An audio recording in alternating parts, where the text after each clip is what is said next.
राजा के राज्य में सभी लोग एकादशी का व्रत रखते थे। वहाँ की प्रजा, नौकर चाकरों से लेकर पशुओं तक को एकादशी के दिन अन्न नहीं दिया जाता था। एक दिन किसी दूसरे राज्य का एक व्यक्ति राजा के पास आकर बोला, महाराज कृपया करके मुझे नौकरी पर रख लें। तब राजा ने उसके सामने एक शर्त रखी कि ठीक है, रख लेते हैं, लेकिन रोज़ तो तुम्हें खाने को सब कुछ मिलेगा, पर एकादशी को अन्न नहीं मिलेगा। उस व्यक्ति ने उस समय हाँ कर ली, पर एकादशी के दिन जब उसे फलाहार का सामान दिया गया तो वो राजा के सामने जाकर गिड़गिड़ाने लगा, महाराज इससे मेरा पेट नहीं भरेगा, मैं भूखा ही मर जाऊंगा, मुझे खाने के लिए अन्न दे दो। राजा ने उसे शर्त की बात याद दिलाई, फिर भी वो अपनी बात पर अड़ा रहा और अन्न छोड़ने को राजी नहीं हुआ। तब राजा ने उसे आटा, दाल, चावल आदि दिए। वो नित्य की तरह नदी पर पहुंचा और स्नान कर भोजन पकाने लगा। जब भोजन बन गया तो वह भगवान को बुलाने लगा, आओ भगवान, भोजन तैयार है। उसके बुलाने पर पीताम्बर धारण किए भगवान चतुर्भुज रूप में आ पहुँचे और प्रेम से उसके साथ भोजन करने लगे। भोजन आदि करके भगवान अंतर्धान हो गए तथा वो अपने काम पर चला गया। 15 दिन बाद अगली एकादशी को वह राजा से कहने लगा कि महाराज मुझे दोगुना सामान दीजिए। उस दिन तो मैं भूखा ही रह गया। राजा ने कारण पूछा तो उसने बताया कि हमारे साथ भगवान भी खाते हैं, इसीलिए हम के दोनों के लिए ये सामान पूरा नहीं होता। ये सुनकर राजा को बड़ा आश्चर्य हुआ। वो बोला, मैं मान नहीं सकता कि भगवान तुम्हारे साथ खाते हैं। मैं तो इतना व्रत रखता हूँ, पूजा करता हूँ, पर भगवान ने मुझे कभी दर्शन नहीं दिए। राजा की बात सुनकर वो बोला, महाराज यदि विश्वास ना हो तो साथ चलकर देख लें। राजा एक पेड़ के पीछे छिपकर बैठ गया। उस व्यक्ति ने हर रोज़ की तरह भोजन बनाया और भगवान को शाम तक पुकारता रहा, फिर भी भगवान ना आए। अंत में उसने कहा, हे भगवान, यदि आप नहीं आए तो मैं नदी में कूदकर प्राण त्याग दूंगा। फिर भी भगवान नहीं आए। तब वह प्राण त्यागने के उद्देश्य से नदी की तरफ बढ़ा। प्राण त्यागने का उसका दृढ़ इरादा जान शीघ्र ही भगवान ने प्रकट होकर उसे रोक लिया और साथ बैठकर भोजन करने लगे। खा पीकर वे उसे अपने विमान में बिठाकर अपने धाम ले गए। ये देख राजा ने सोचा कि व्रत उपवास से तब तक कोई फायदा नहीं होता जब तक मन शुद्ध न हो। इससे राजा को ज्ञान मिला। वो भी मन से व्रत उपवास करने लगा और अंत में स्वर्ग को प्राप्त हुआ। अब सुनते हैं दूसरी कथा। नगर में एक राजा था। उसके राज्य में सभी लोग बहुत सुखी थे। उस नगर में एकादशी को कोई भी अन्न नहीं बेचता और ना ही कोई अन्न पकाता था।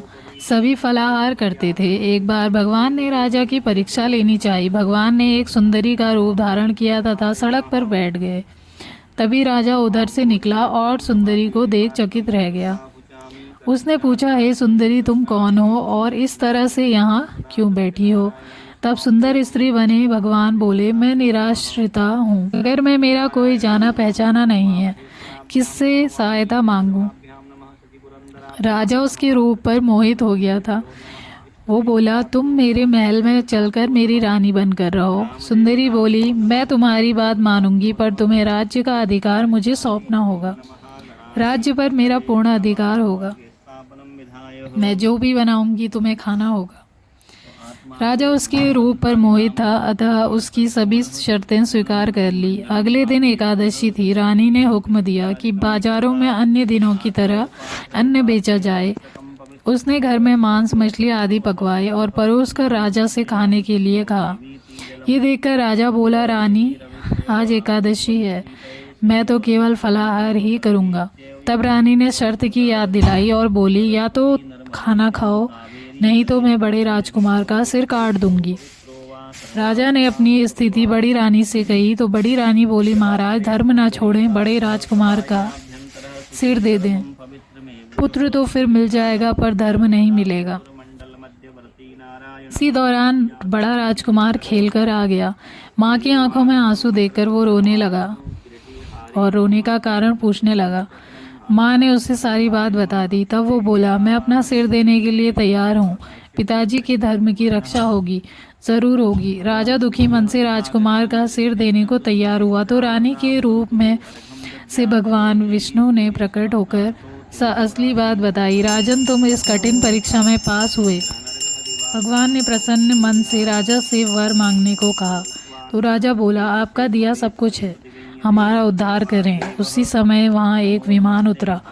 राजा ने अपना राज्य पुत्र को सौंप दिया और विमान में बैठकर परम धाम को चला गया। समर्पयामि नमः नमः सवित्रे जगदेकचक्षुषे जगत्प्रसूति इष्टिनाशहेतवे त्रयीमयायं त्रिगुणापधारणे विदन्ति नारायणं शङ्करात्मने गृहणीसूर्याय नमः ध्यानं समर्पयामि नमः संतोषसाधनं कुर्यातः अपश्यर्वन्तु ते भूता ये भूता भुनिसस्थिता ये भूता विघ्नकर्ता नश्यन्तु ते शिवाकया अक्रामन्तु भूतानि विकासा सर्वतो दिशं सर्वस्यां विरोधेन पूजा कर्म समारभेतः निर्गच्छताञ्च भूतानां वर्मदद्यास्तमामतः पृथ्वीत्वेति निरुपष्ट ऋषि सूतलं छन्द कूर्मो देवता आसनोपवेशने जपे विनियोगः पृथ्वीत्वां हृतानलोकां देवित्वं विष्णाभतां पञ्चधारियं मा देवी पवित्रं कुरुचासनं ह्रीं आधारशक्ते नमः पृथिव्ये नमः कमलासनाय नमः कुर्मासनाय नमः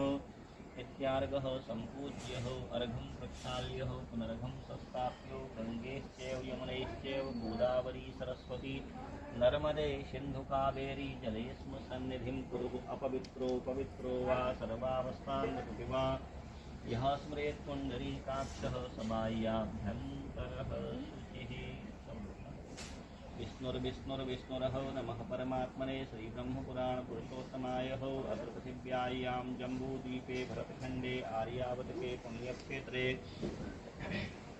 हिमवत्पर्वतकेकदेशे श्रीब्रह्मणो द्वितीयपदार्थे श्रीश्वेतवाराहकल्पे कदस्तेता द्वापरान्ते व्यवस्वत्नां मनवन्तरे अष्टाङ्गुशतमे कलियुगे कलियुगस्य चरणे बौद्धावतारे खलु षष्ठब्दानां मध्ये अद्ये हेत्यादि अद्य वर्षे कालयुक्त नाम संवत्सरे रविः